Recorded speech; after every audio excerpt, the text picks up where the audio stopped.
ఓట్లు అడుగుతానన్నాడు. ఇక్కడున్న ఒకే ఒక మహిళలందరికీ కూడా ఒకే ఒక విషయం చెప్పి నేను ముగిస్తా. ఇక్కడున్న మహిళలు ఎవరైనా కూడా వైఎస్ఆర్సీపీ తరపున ఓటేయండి అని అడగడానికి వస్తే మీరు ఒకే ఒక మాట చెప్పాలి.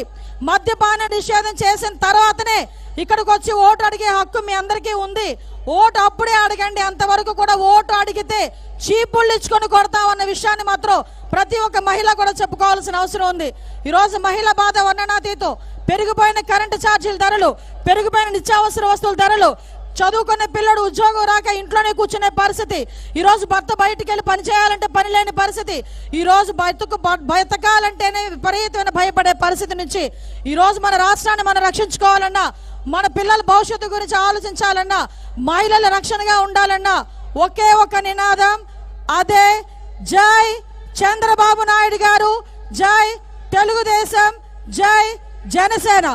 ఎందుకు ఈ మాట చెప్తారంటే ఒక వాయుకి అగ్ని తోడైనట్టుగా ఈరోజు తెలుగుదేశం పార్టీకి జనసేన తోడైంది. ఈరోజు జనసేన నాయకత్వం, టీడీపీ నాయకత్వాన్ని చూసి అక్కడ కూర్చున్న జగన్మోహన్ రెడ్డికి ఏమీ పాలు పోవట్లే.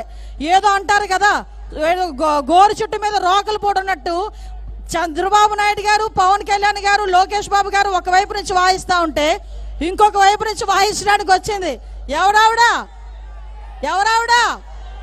షర్మిల. ఎవరమ్మా ఆవిడ? షర్మిల.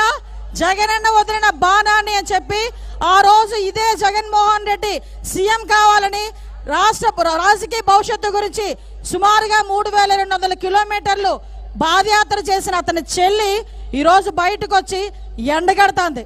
ఈరోజు మనందరం కూడా ఒకటే తెలియజేసుకోవాలి. ఈరోజు నీకు నాకు సమాధానం చెప్పినా చెప్పకపోయినా జగన్మోహన్ రెడ్డి షర్మిలకి మాత్రం ఎట్టి పరిస్థితుల్లోనే సమాధానం చెప్పాల్సిన అవసరం ఉంది. మళ్ళా ఇంకొక విషయం, ఈ రోజు ఆవిడ గురించి కూడా కారు కోతలకు వస్తున్న వైఎస్ఆర్సీపీ ఈడియట్స్ కి చెప్పాలి. అరే వైఎస్ఆర్సీపీ ఈడియట్స్, మీరందరికీ గుర్తు పెట్టుకోండి, షర్మిల గారు కాలు కడిగా నీళ్లు నెత్తిన చల్లుకుంటేనే గానీ మీకు ప్రాప్తం ఉండదు. అటువంటి పరిస్థితిలోనే మీరు కూడా ఈ రోజు మమ్మల్ని అందరినీ కూడా ఎదిరించే పరిస్థితి